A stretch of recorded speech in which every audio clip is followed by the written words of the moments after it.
Comité national du Rassemblement pour le développement du 5 septembre 2021 portant prise effective du pouvoir par l'armée, vu le procès verbal numéro 01 du 16 septembre 2001 du Comité national du Rassemblement pour le développement, faisant de cette structure l'organe central de décision et désignant le colonel Mamadi Doumbouya, président du dit comité, président de la République et chef de l'État, le Comité national de rassemblement pour le développement, après consultation du peuple de Guinée, entendu dans sa diversité à travers ses différentes composantes lors des journées de concertation, proclame la charte nationale de la transition telle qu'exposée ci-après, déclare que la dite charte constitue la principale source légale de référence pendant toute la durée de la transition et ordonne son exécution comme loi fondamentale de la République de Guinée jusqu'à l'adoption d'une nouvelle constitution.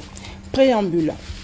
Nous, membres des forces de défense et de sécurité de la République de Guinée, regroupés au sein du Comité national du Rassemblement pour le développement en concertation avec les forces vives de la Guinée, inspirés par la volonté et l'engagement partagé de changement pour le bien-être et le vivre ensemble du peuple souverain de Guinée, ayant conduit à la prise effective du pouvoir par l'armée guinéenne sous la direction du Comité national du Rassemblement pour le développement le 5 septembre 2021, considérant l'adhésion populaire qui en a résulté, considérant les conclusions des concertations nationales inclusives tenues à Conakry du 14 au 23 septembre 2021 au Palais du Peuple avec les représentants des partis politiques, des organisations de la société civile, des confessions religieuses, des coordinations régionales, des organisations de femmes et jeunes, des Guinéens de l'étranger, des centrales et fédérations syndicales, le secteur formel et informel, des organisations patronales, des organisations et ordres socio-professionnels, des missions diplomatiques et organisations internationales,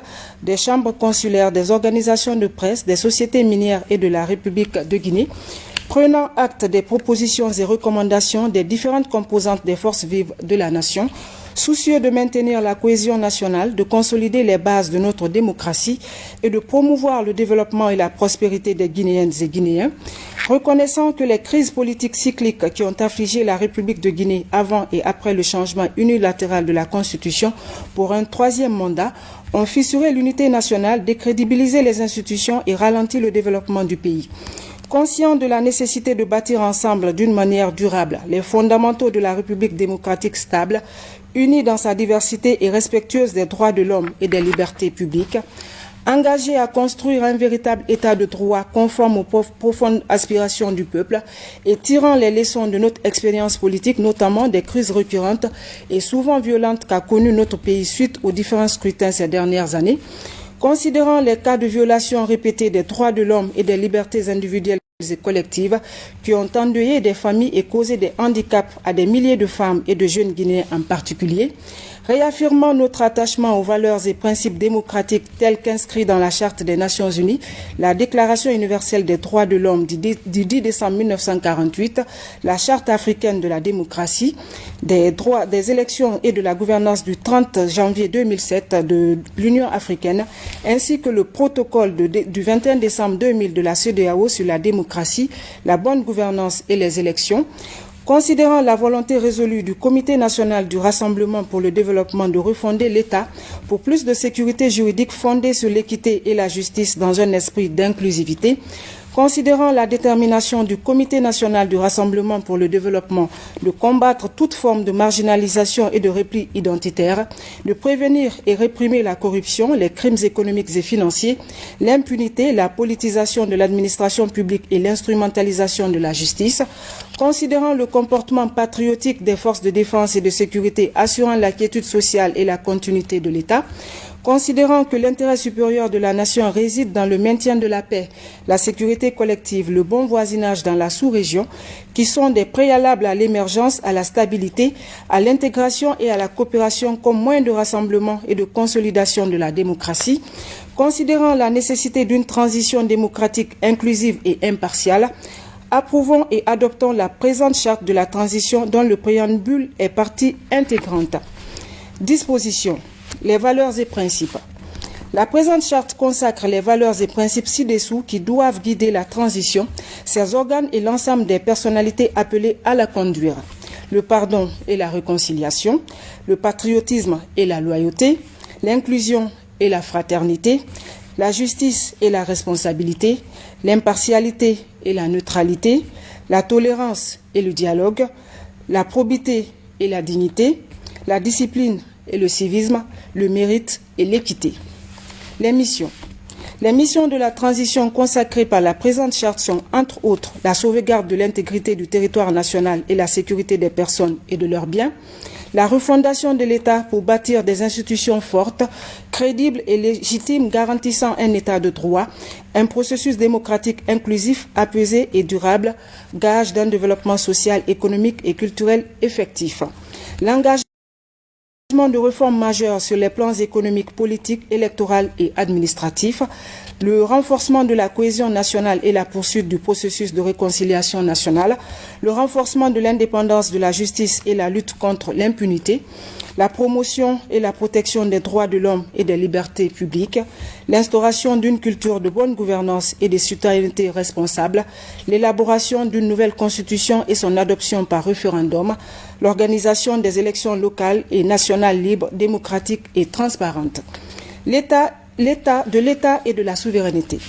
La Guinée est une république unitaire et indivisible, souveraine, laïque, sociale et démocratique. L'emblème national est le drapeau tricolore, rouge, jaune et vert, des bandes verticales et de dimensions égales. L'hymne national est liberté.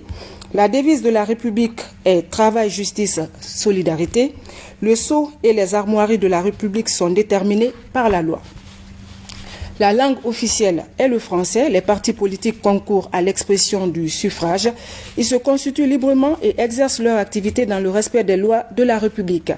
Ils doivent incarner la diversité nationale. Ils ont le devoir d'éduquer leurs militants et de promouvoir l'unité nationale et la paix sociale.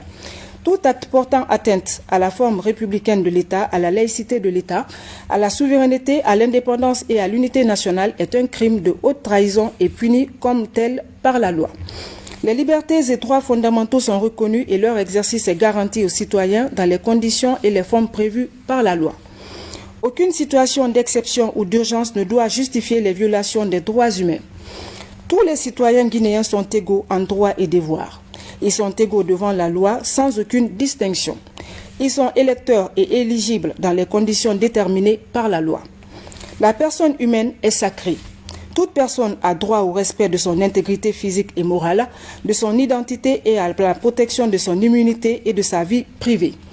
Tout citoyen a droit aux libertés et au développement de sa personne dans le respect du droit d'autrui, de bonnes mœurs et de droits publics. Nul ne peut faire l'objet de torture, de peine ou de traitements cruels, dégradants ou inhumains. Nul ne peut être arrêté, inculpé ni détenu dans quelque cas que prévu par la loi, promulguée antérieurement à la commission de l'infraction qu'elle réprime. Les arrestations et détentions arbitraires sont interdites par la loi. Le droit à l'assistance d'un avocat est reconnu dès l'instant de l'interprétation ou de la détention. Tout prévenu est présumé innocent jusqu'à l'établissement de sa culpabilité à la suite d'un procès régulier offrant des garanties à sa défense. La peine est personnelle. Aucun individu ne peut rendre responsable et poursuivi de quelque façon que ce soit ou quelque motif que ce soit pour un fait non commis par lui-même. La loi punit quiconque par un acte discriminatoire racial, ethnique, religieuse ou par un acte de propagande religionniste ou communautariste ou par autre acte qui porte atteinte à l'unité nationale, à la sécurité de l'État, à l'intégrité du territoire de la République ou au bon fonctionnement démocratique des institutions. Tout citoyen a le droit de fixer librement son domicile ou sa résidence en un lieu quelconque du territoire national et d'y exercer toute activité conformément aux dispositions de la loi. Le domicile est inviolable et le secret de la correspondance est garanti de tous les citoyens et ne peut être porté atteinte à ses droits dans quelque cas que prévu par la loi. Le domicile, tout citoyen a le droit de circuler librement à l'intérieur du territoire national, d'en sortir, d'y revenir et de s'y rétablir temporellement ou durablement et ne peut porter atteinte à ses droits dans les conditions définies par la loi. Tout individu a le droit de s'informer librement et d'en être informé. Tout individu a le droit à la création, à la protection et à la jouissance de ses œuvres intellectuelles et artistiques. Tout citoyen a droit au travail et à une juste rémunération. Nul ne peut être lésé dans son emploi en raison de son origine, de sa religion, de son sexe ou de ses opinions. Tout citoyen a droit d'accès aux emplois publics dans les conditions fixées par la loi. Les libertés d'opinion, d'expression, de conscience et de culte sont garanties. Les conditions de leur exercice sont définies par la loi. La liberté d'entreprise est garantie. Le mariage et la famille constituent le fondement naturel de la vie en société. Ils sont protégés et promulgués par l'État. Le citoyen guinéen séjournant ou résidant à l'étranger bénéficie de la protection de l'État dans les limites fixées par les lois du pays d'accueil, ainsi que des accords internationaux dont la Guinée fait partie. La République de Guinée accorde le droit d'asile sur son territoire aux ressortissants étrangers dans les conditions déterminées par la loi. Le droit de propriété est garanti. Nul ne peut être exproprié pour quelque cause que ce soit, dans les conditions et formes prescrites par la loi, suivant une compensation préalable et juste. La défense de la patrie est un devoir sacré pour tout citoyen guinéen. La participation aux charges publiques en fonction de la fortune et des revenus est un devoir pour chaque citoyen. Le respect et la défense du patrimoine national et des biens publics sont un devoir pour tout citoyen. Le respect des lois et règlements est un devoir impératif pour chaque citoyen. Toutes les activités politiques, y compris celles qui concernent l'expression du suffrage, s'expriment dans les conditions fixées par la loi. Les libertés d'association, de réunion, de presse et de publication sont garanties. La loi détermine les conditions de leur exercice. Le droit syndical est garanti à tous les travailleurs, à l'exception des militaires et paramilitaires. Les travailleurs s'organisent librement en syndicats et exercent leur activité dans le respect des lois en vigueur. Le droit de grève est garanti, il s'exerce conformément à la loi. Les organes de la transition. Les organes de la transition sont le Comité national du Rassemblement pour le développement, le président de la transition, le gouvernement de la transition, le Conseil national de la transition. Chapitre 1er du Comité national du Rassemblement pour le développement. Le Comité national du Rassemblement pour le développement est l'organe central de définition et d'orientation stratégique de la politique économique, sociale, culturelle et de développement du pays.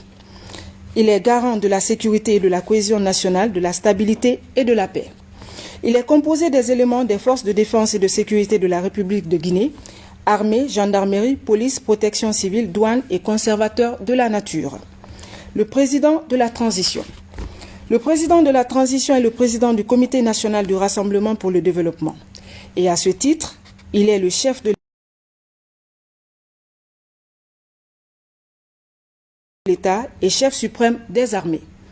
Est le chef de l'administration, veille au respect de la présente charte de la transition, détermine la politique de la nation et assure par son arbitrage le bon fonctionnement des pouvoirs publics ainsi que la continuité de l'État, développement, le Conseil des ministres et le Conseil supérieur de la défense nationale. Le président de la transition promulgue les lois adoptées par le Conseil national de la transition dans les 15 jours à compter du 8e jour franc de leur transmission.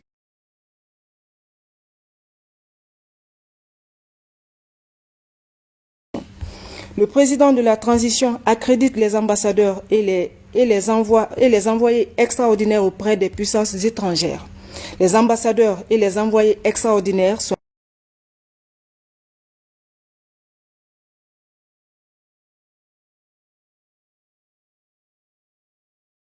accrédités auprès de lui. Le président de la transition exerce le droit de grâce et confère les décorations de la République de Guinée. Le président de la transition nomme par décret aux fonctions civiles et militaires de l'État. Le président de la transition peut déléguer certaines de ses prérogatives au premier président de la transition prête le serment ci-dessous devant la Cour suprême. Moi, président de la transition, je jure devant le peuple de Guinée de préserver en toute loyauté la souveraineté nationale, de respecter et de faire respecter les dispositions de la charte de la transition, la dignité humaine, les lois et règlements de la République, de remplir mes fonctions dans l'intérêt supérieur de la nation, de consolider les acquis démocratiques, de garantir l'indépendance de la patrie et l'intégrité du territoire national. Je m'engage solennellement et sur mon honneur à collaborer avec les organes de la transition pour ma réalisation et la préservation de la cohésion nationale. En cas de parjure, que je subisse les rigueurs de la loi, je le jure. Chapitre 3 du gouvernement de la transition. Le gouvernement de la transition est composé du Premier ministre et des ministres. Le Premier ministre est une personnalité civile reconnue pour ses convictions et ses compétences avérées et sa probité morale. Le Premier ministre est le chef du gouvernement. Il nomme par décret du président de la transition et peut être révoqué par lui. Il est responsable devant le président de la transition. Le Premier ministre dirige, coordonne et anime l'action gouvernementale.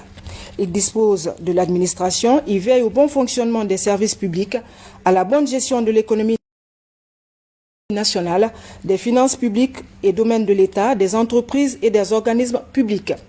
Il assure l'exécution des lois et règlements. Il assure l'exécution des lois et règlements, il veille à l'application des décisions de justice.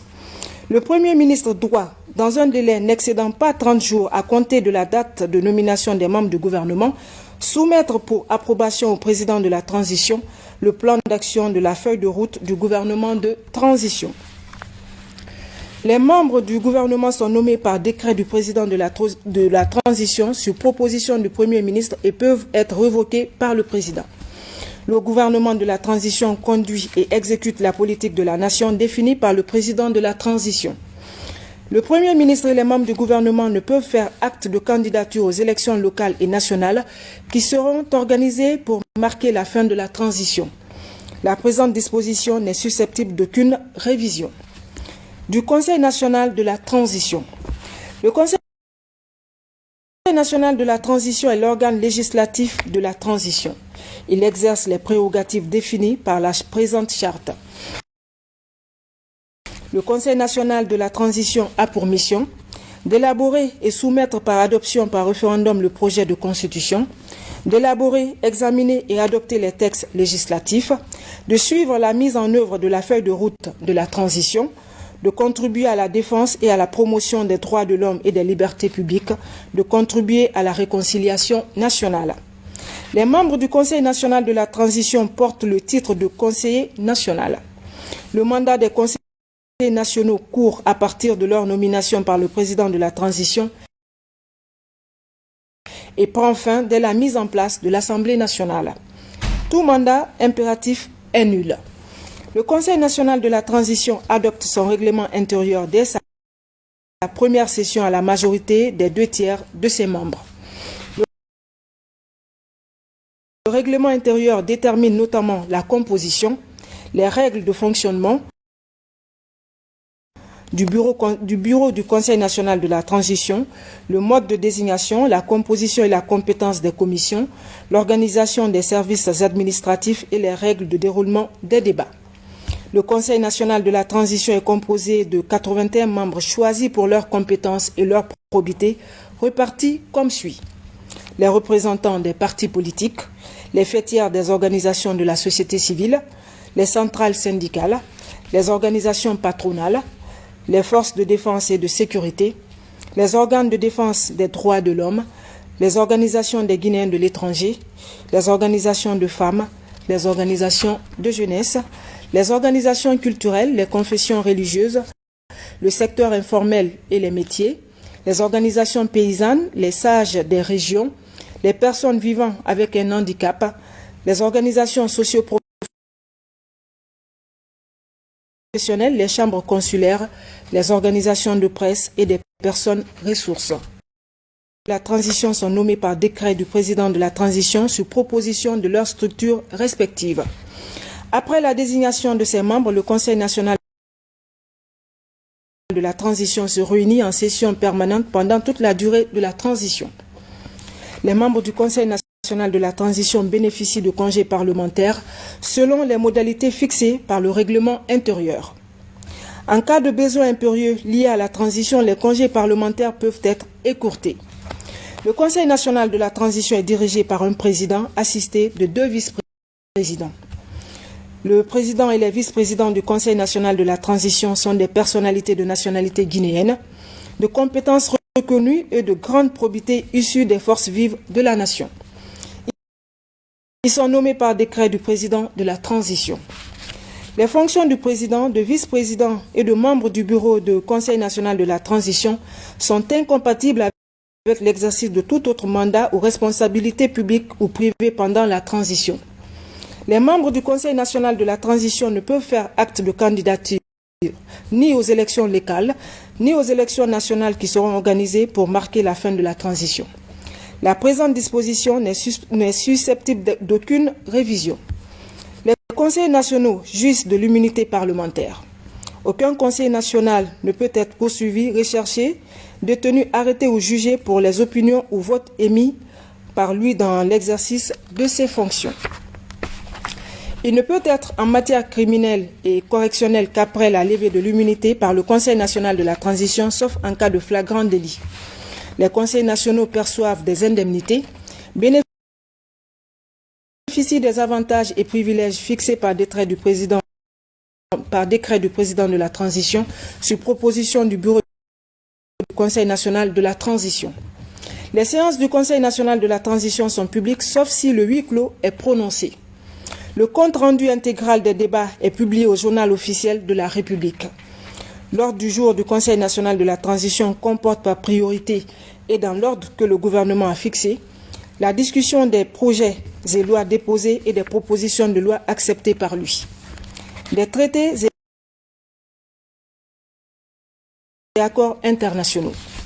Le président de la transition négocie et ratifie les traités et accords internationaux dont il est le garant. Les traités, accords internationaux et conventions relatifs aux organisations internationales et au règlement des conflits internationaux qui engagent les finances publiques ou qui modifient les dispositions de nature législative ou encore qui sont relatifs à l'état des personnes ne peuvent être ratifiés ou approuvés qu'en vertu d'une loi. Ils ne peuvent prendre effet qu'après avoir été régulièrement approuvés ou ratifiés. Les accords internationaux précédemment conclus par la République de Guinée et régulièrement ratifiés demeurent en vigueur sous réserve de réciprocité. L'initiative de la révision de la charte de la transition appartient concurremment au président de la transition et aux 2/3 des membres du Conseil national de la transition. Les amendements de la charte de la transition sont acquis à la majorité des 3/4 des membres du Conseil national de la transition. Le président de la transition procède à la promulgation de l'acte de révision. Le président de la transition, le président du Conseil national de la transition ou les 2/3 des membres du Conseil national de la transition peuvent saisir la Cour suprême aux fins de vérifier la conformité des lois ou la compatibilité de tout accord ou traité international à la charte de la transition. La durée de la transition sera fixée de commun accord entre les forces vives de la nation et le Comité national du Rassemblement pour le développement. La présente charte devient caduque dès la publication au journal officiel de la République de la nouvelle constitution adoptée par référendum. Les attributions de la Cour constitutionnelle seront transférées à la Cour suprême durant la période de transition. La loi organique détermine l'organisation et le fonctionnement de la Cour suprême. La procédure suivie devant elle, notamment le délai pour sa saisine, de même que les conditions d'éligibilité, les avantages, les immunités et les régimes disciplinaires de ses membres. La Cour des comptes et la haute autorité de la communication continuent leur fonctionnement conformément aux dispositions des ordonnances.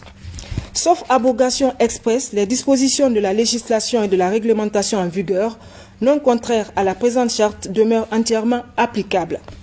En tant que besoin, les dispositions de la présente charte de la transition seront complétées par des textes législatifs du Conseil national de la transition. Jusqu'à la mise en place des organes de la transition, le Comité national du Rassemblement pour le développement prend les mesures nécessaires au fonctionnement des pouvoirs publics, à la vie de la nation, à la protection des citoyens et à la sauvegarde des libertés publiques. La présente charte de la transition qui prend effet à partir de sa date de signature sera enregistrée, publiée au journal officiel et exécutée comme loi fondamentale de la République de Guinée durant toute la période de la transition. Conakry, le 27 septembre 2021, le président du Comité national du Rassemblement pour le développement, président de la transition, chef de l'État, chef suprême des armées, colonel Mamadi Doumbouya. Ce journal se poursuit. L'actualité ce soir, c'est le recueillement du président du CNRD, chef de l'État, sur les tombes des jeunes de l'Axe victimes des manifestations sociopolitiques. Un acte qui marque la rupture et annonce une ère d'inclusion sociale. Le colonel